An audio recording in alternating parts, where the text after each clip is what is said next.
জনম দুঃখিনী মা, আমাদের মা যাদের বিদায় হয়ে গেছে আল্লাহ বেহেশতের বাগান বানায়া দাও কবরটারে। আল্লাহ কবরগুলিকে জান্নাতুল ফেরদাউস বানায়া দাও। রব্বির হামহুমা কামা রব্বায়ানি সগীরা, রব্বির হামহুমা কামা রব্বায়ানি সগীরা।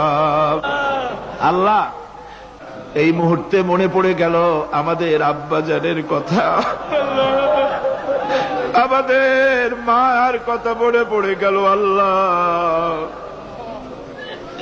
আয় আল্লাহ, আমাদের আব্বাজান যারা কবরে চলে গেছে আমাদের জন্য কত কষ্ট করেছেন আল্লাহ, বাপজানের কবরটাকে বেহেশত বানাইয়া দাও রব্বুল আলামিন।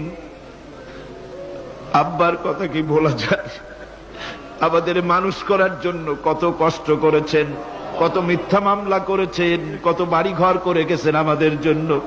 একটা পয়সা নিয়ে যান নাই, কিছু নিয়ে যায় নাই, খালি হাতে চলে গেছে। আল্লাহ বাপজানের কবরটা বেহেশত বানাইয়া দাও।